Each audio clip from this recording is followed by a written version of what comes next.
نحمده ونصلي على رسوله الكريم اما بعد فاعوذ باللہ من الشیطان الرجیم بسم اللہ الرحمن الرحیم۔ قرآن مجید میں آتا ہے وما اصابکم من مصیبت فبما کسبت ایدیکم ویعفو عن کثیر، اور تمہیں جو بھی مصیبت پہنچی تو وہ اس وجہ سے ہے جو تمہارے ہاتھوں نے کمایا، اور وہ بہت سی چیزوں سے درگزر کر جاتا ہے۔ اسی طرح بعض اوقات انسان کی بیماریاں اس کے کسی گناہ کا نتیجہ ہوتی ہیں۔ عمر رضی اللہ عنہ نے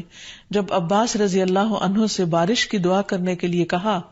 تو انہوں نے کہا اے اللہ، بے شک مصیبتیں گناہوں کی وجہ سے ہی نازل ہوتی ہیں اور انہیں صرف توبہ ہٹا سکتی ہے۔ پھر اسی طرح ایک اور روایت میں آتا ہے رسول اللہ صلی اللہ علیہ وسلم نے فرمایا جب بھی کسی رگ یا آنکھ کو نقصان پہنچتا ہے تو وہ کسی نہ کسی گناہ کی وجہ سے ہوتا ہے، لیکن جو تکالیف اللہ تعالیٰ ویسے ہی ٹالتا رہتا ہے وہ کہیں زیادہ ہو جاتی ہیں۔ پھر اسی طرح بعض بیماریاں انسانوں کے اعلانیہ گناہوں کی وجہ سے بھی ہوتی ہیں، جیسے کہ ایک حدیث میں آتا ہے جب کسی قوم میں بدکاری عام ہو جاتی ہے اور وہ اعلانیہ اس کا ارتکاب کرتے ہیں تو ان میں طاعون اور ایسی مختلف بیماریاں پھیل جاتی ہیں جو کہ ان سے پہلے گزرے ہوئے لوگوں میں نہ تھی۔ ابو امامہ باہلی سے روایت ہے کہ نبی صلی اللہ علیہ وسلم نے فرمایا جس بندے کو بھی بیماری سے پچھاڑ دیا گیا ہو تو اللہ تعالیٰ اسے جب بیماری سے اٹھاتا ہے تو وہ پاک ہوتا ہے۔ تو یہ ایک حقیقت ہے کہ انسان کے گناہ اس کے لیے مشکلات کا سبب بنتے ہیں۔ امام ابن القیم الجوزیہ لکھتے ہیں، ان کی ایک مشہور کتاب ہے الداء والدواء، بیماریاں اور علاج، اس میں وہ کہتے ہیں کہ کوئی بھی گناہ ایسا نہیں کہ جس کے اثرات نہ ہوں۔ انسان سے چھوٹی یا بڑی جو بھی کوئی غلطی صادر ہوتی ہے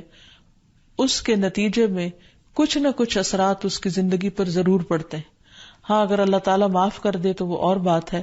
ورنہ ہر گناہ کی ایک تاثیر ہوتی ہے، اور ان تاثیرات میں سے ایک چیز یہ ہے کہ انسان مختلف قسم کی بیماریوں میں مبتلا ہو جاتا ہے۔ اسی لیے ہم دیکھتے ہیں کہ جب انسان بیماری میں مبتلا ہوتا ہے تو اللہ تعالیٰ اس بیماری کو اس کے گناہوں کا کفارہ بنا دیتے ہیں۔ جیسے حدیث میں آتا ہے کہ جس مسلمان کو کانٹا چبھے یا اس سے زیادہ کوئی تکلیف پہنچتی ہے تو اللہ تعالیٰ اس کے ذریعے اس کے گناہوں کو اس طرح دور کر دیتا ہے جس طرح درخت سے اس کے پتے جھڑتے ہیں۔ تو اس سے ہمیں یہ پتہ چلتا ہے کہ بیماریوں کے آنے کے مختلف اسباب ہوتے ہیں۔ بیماری بہرحال جس بھی وجہ سے آئے، لیکن اصل چیز دیکھنے کی یہ ہے کہ مومن کا رویہ کیا ہے۔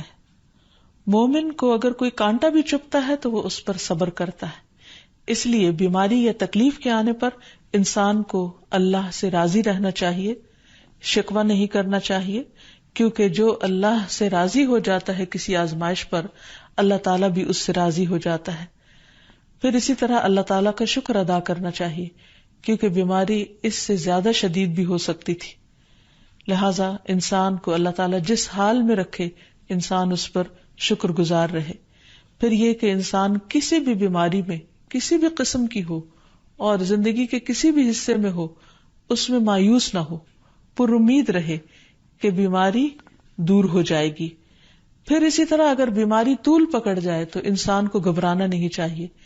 کیونکہ ہر گزرنے والا لمحہ انسان کے درجات میں اضافے کا سبب بنتا ہے اور اس کے گناہ مسلسل جھڑتے چلے جاتے ہیں حتیٰ کہ انسان بالکل پاک صاف ہو جاتا ہے۔ پھر اسی طرح انسان کو بیماری کی حالت میں دوسروں سے شکوے شکایات نہیں کرنی چاہیے، کیونکہ بیماری اللہ کے اذن سے آتی ہے، اور جب انسان ہر ایک کے آگے رونے لگتا ہے تو گویا وہ اللہ تعالیٰ کا شکوہ کر رہا ہوتا ہے، جو چیز اللہ تعالیٰ کو پسند نہیں۔ پھر اسی طرح منہ سے برے الفاظ نہیں نکالنے چاہیے، بیماریوں کو کوسنا نہیں چاہیے، اور پھر ایسے الفاظ نہیں ادا کرنے چاہیے کہ مجھے لگتا ہے کہ اس بیماری میں